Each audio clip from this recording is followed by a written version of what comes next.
On va voir ici comment créer des tableaux. Donc, c'est possible de créer des tableaux avec Word et on va voir en détail dans cette vidéo comment créer un tableau, comment ajouter ou supprimer des lignes et des colonnes, comment modifier la taille des lignes et des colonnes et comment personnaliser notre tableau, le texte, les cellules, ça veut dire affecter un style rapide et mettre des lignes d'en-tête, ajouter des lignes pour les totaux, etc. Donc, par commencer, si on commence par donc comment insérer un texte, vous devez aller dans l'onglet Insertion et vous cliquez sur la touche donc le bouton tableau. Et là, si jamais je mets le curseur, donc vous voyez, il y a les carreaux qui deviennent en orange.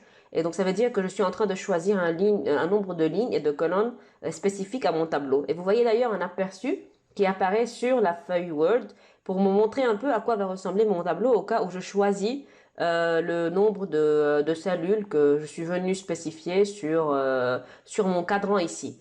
Au cas où le nombre total ici, donc c'est un tableau de 8 par 10, comme c'est indiqué ici en haut, si vous regardez.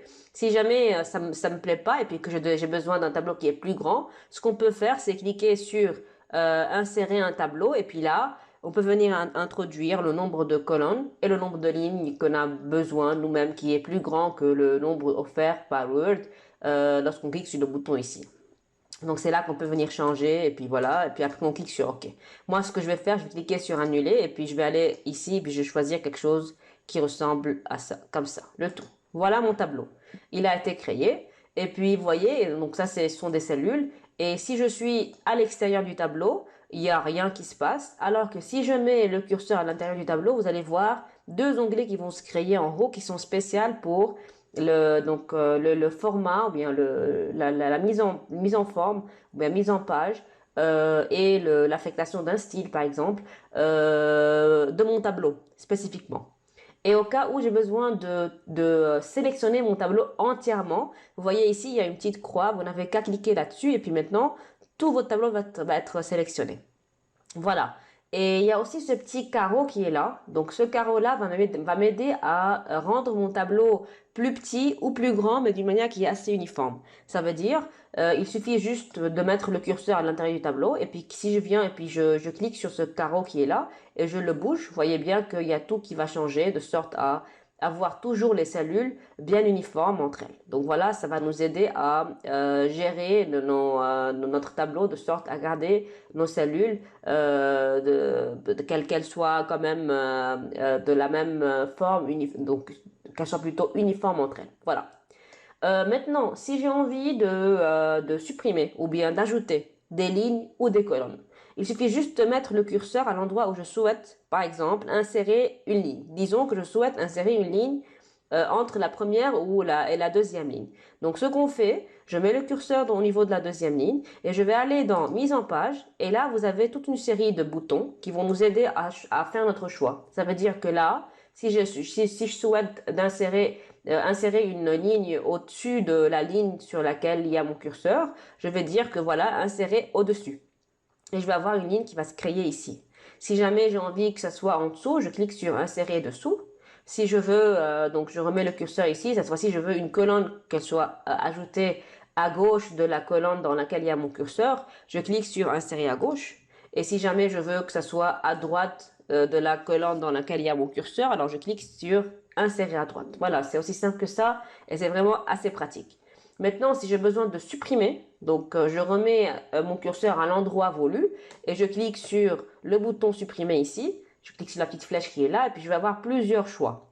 Soit je peux supprimer la cellule en tant que cellule, soit je supprime la colonne entière, soit je supprime la ligne sur laquelle il y a mon curseur. Donc essayons de voir ces options-là. Donc si je clique sur supprimer les lignes, vous allez voir que toute la ligne va disparaître, elle va être supprimée. Si je supprime la colonne, vous allez voir aussi que toute la colonne va disparaître. Vous voyez que le nombre de colonnes a diminué dans mon tableau et puis le nombre de lignes a diminué aussi. Donc voilà comment on peut supprimer ou bien ajouter des colonnes et des lignes pour notre tableau. Donc voilà. Jusqu'à présent, on a vu comment insérer un tableau, on a vu comment on peut gérer la taille du tableau de sorte à avoir des cellules qui sont uniformes, et on a vu comment on peut insérer des lignes et des colonnes et aussi les supprimer. Maintenant, ce qui est intéressant de voir, c'est que au cas où on a besoin d'avoir des colonnes ou bien des lignes qui ont une largeur ou bien une hauteur qui est différente que les autres colonnes ou lignes, comment on procède? Donc, ça veut dire que je veux pas avoir des cellules qui sont uniformes. Donc, dans ce cas-là, ce qu'on peut faire, donc disons que j'ai besoin que cette colonne-là soit plus large que les colonnes restantes. Ce que je fais, je mets mon curseur dans la colonne précise et je vais aller dans mise en page. Et puis là, je peux venir jouer avec ces deux boutons-là, donc hauteur et largeur. Si j'augmente la largeur, vous allez voir que uniquement la largeur de la colonne dans laquelle se trouve mon curseur va être affectée. Voilà. Et puis si je viens et puis je mets mon curseur ici, donc je vais cliquer sur hauteur, vous allez voir que là, c'est uniquement la hauteur de la ligne dans laquelle je me trouve qui va être affectée. Si jamais je mets le curseur ici encore une fois et que je diminue la largeur, vous allez voir que c'est uniquement la largeur de la colonne affectée qui va être diminuée. Voilà. Donc voilà comment on peut gérer, comment on peut donc changer la grandeur de nos cellules ou bien de nos lignes des colonnes de façon à utiliser ces boutons-là.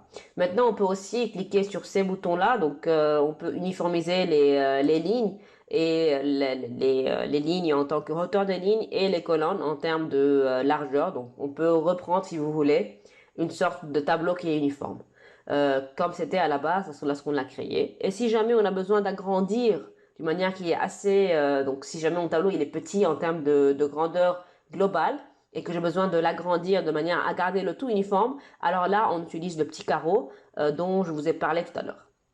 Donc voilà comment on peut donc changer la taille des colonnes et la hauteur et la largeur des cellules. Voilà. Maintenant, c'est vrai qu'on a créé un tableau et puis c'est assez pratique, mais ce qui est encore plus intéressant, c'est de lui affecter un style. Donc comment on fait pour affecter un style?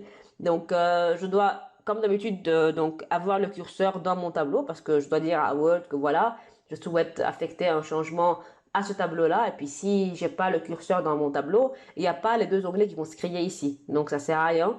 Il faudra à tout prix avoir le curseur à l'intérieur du tableau. Donc une fois j'ai le curseur à l'intérieur du tableau, alors là je peux aller dans création.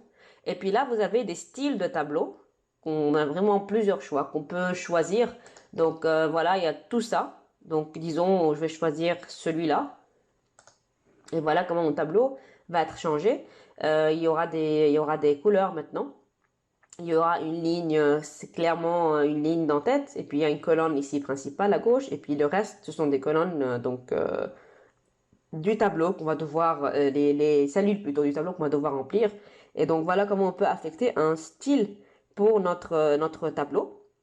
Maintenant, si j'ai envie, par exemple, d'ajouter une ligne en bas pour mettre, par exemple, une somme pour avoir les totaux, ou bien aussi même une ligne ici qui va aussi contenir des sommes totales, ou bien n'importe quoi, tout dépend du tableau et de son contenu.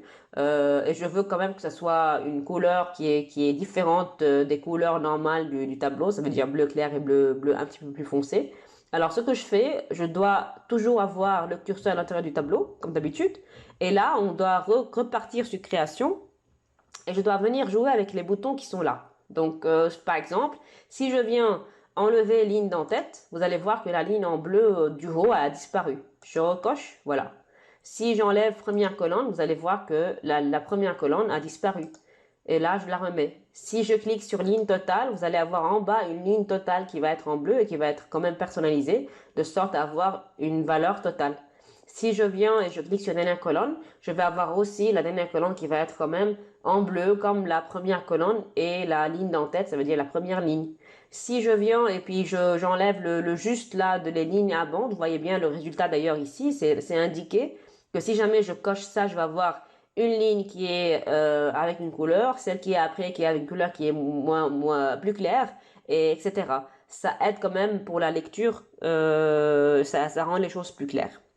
Donc voilà, si je clique, vous allez voir que tout va disparaître, il n'y a plus des bandes. Et si maintenant je mets colonne à bande, je vais avoir maintenant les colonnes qui vont être à bande et non pas les lignes qui vont être à bande. Et d'ailleurs, ça vous aide vraiment à bien comprendre de quoi il s'agit lorsque vous mettez le curseur sur les boutons ici. Et puis vous allez avoir un aperçu ou bien un descriptif de ce que ce bouton pourra faire si jamais vous le cochez ou non. Donc voilà, ces 6 boutons qui sont là sont assez pratiques pour rendre les choses comme on veut, personnalisées à notre manière, selon nos besoins. Donc voilà comment on peut personnaliser notre tableau. Maintenant, disons que je viens remplir mon texte, les cellules plutôt. Je vais mettre ici texte 1 par exemple, texte 2, texte 3 par exemple. Je remplis, je mets n'importe quoi. Et que j'ai besoin maintenant de jouer un petit peu avec la position du texte. Comment on fait dans ce cas-là? Donc, vous n'avez qu'à sélectionner les cellules qui sont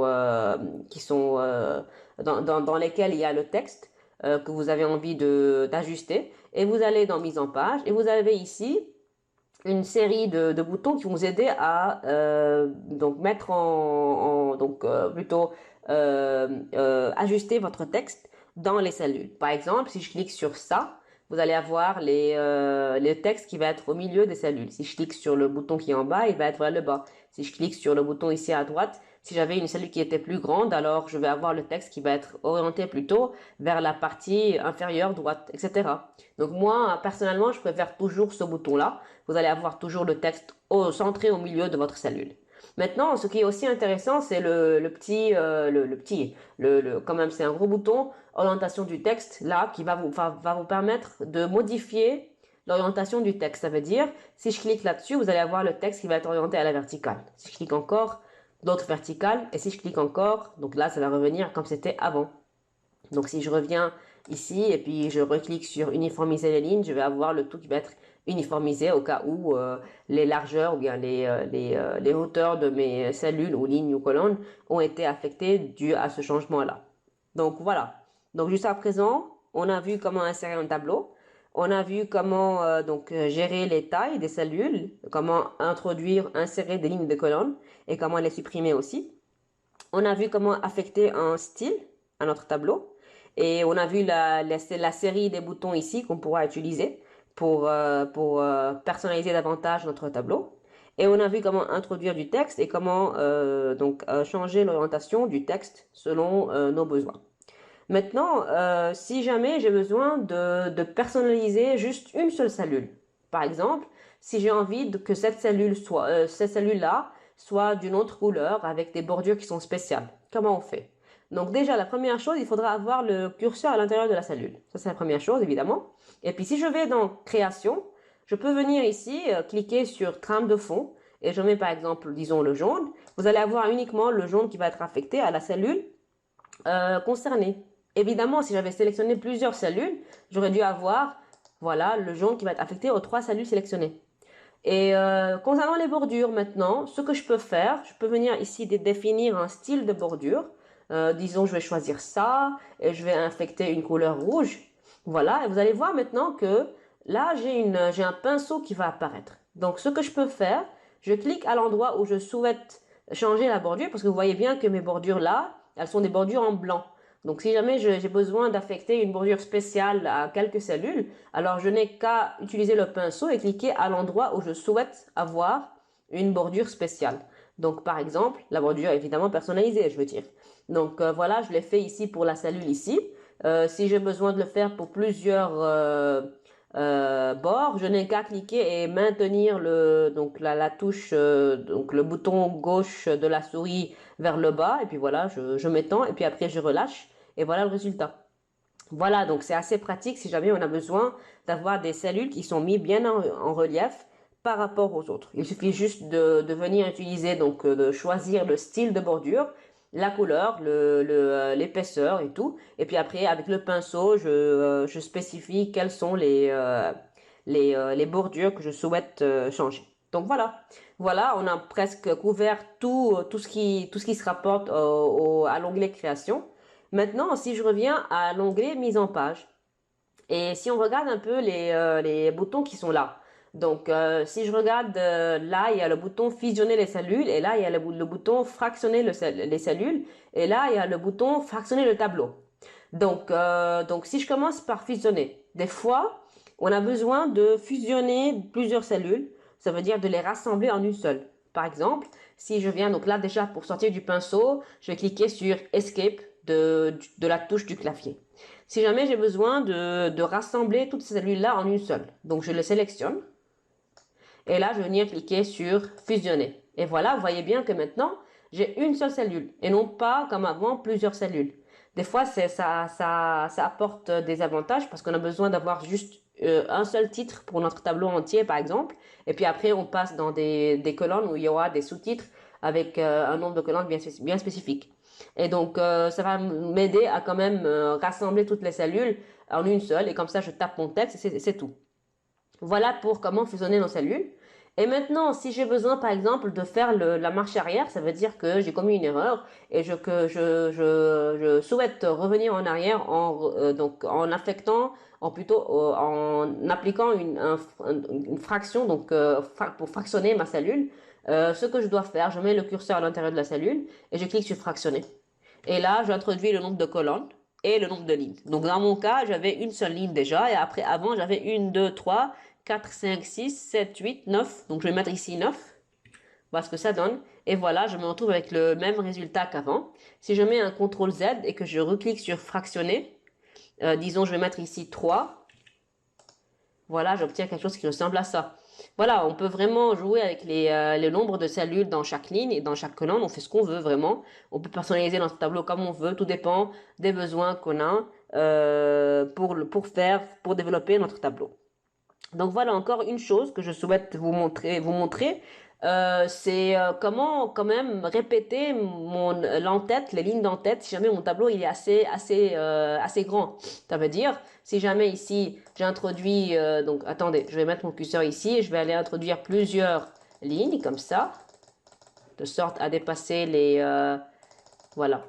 J'ai dépassé quand même la page 1 et que voilà, mon tableau il s'étend sur plusieurs pages et que j'ai besoin quand même, lorsque je suis en train de défiler le tableau, de revoir ici la ligne d'en-tête parce que je souhaite quand même bien savoir chaque colonne ça représente quoi, sans devoir à chaque fois remonter vers le haut jusqu'à arriver ici pour savoir chaque colonne représente quoi. Donc je souhaite répéter la ligne d'en-tête. Et donc pour faire ceci, je remets le curseur à l'intérieur de la ligne d'en-tête et je n'ai qu'à cliquer sur le bouton répéter les lignes d'en-tête ici. Et vous allez voir que ici, voilà, la ligne d'en-tête, elle s'est répétée. Donc si jamais je défile comme ça, je vais avoir ici la suite de mon tableau, tout en sachant chaque colonne représente quoi, sans devoir remonter vers le haut pour voir de quoi il s'agit. Alors voilà, une chose encore que j'ai oublié de vous montrer, c'est ce bouton-là, parce que j'ai oublié de continuer un petit peu l'explication ici. Donc quand on dit fractionner le tableau, ça veut dire, vous voyez bien la figure ici, ça veut dire qu'on a besoin de séparer, ou bien de le rendre en deux parties si vous voulez. Par exemple, comment le faire? Si je mets mon curseur ici, je clique sur fractionner le tableau, voilà, je vais avoir un tableau qui va être séparé de l'autre et automatiquement, Word va venir me mettre ici une ligne d'en-tête pour mon tableau qui a été séparé. Et donc, c'est comme s'il considère que j'ai un nouveau tableau en bas. Donc, voilà en gros comment on fait pour gérer notre tableau, comment le personnaliser. Donc, on a vu en sorte de récapitulatif, on a vu comment insérer un tableau, on a vu comment faire une mise en page du tableau, ça veut dire comment insérer les lignes des colonnes et comment les supprimer aussi, comment gérer les tailles des cellules, des colonnes et des lignes, comment personnaliser notre tableau en affectant un style rapide. Et on a vu les séries de boutons qu'on trouve ici pour gérer mieux notre tableau. Et on a vu comment gérer la position du texte et l'orientation du texte. Et comment on peut quand même personnaliser une seule cellule en lui changeant sa couleur, ses bordures. Et finalement, on a vu comment fusionner les cellules et comment les fractionner et comment quand même aussi fractionner le tableau.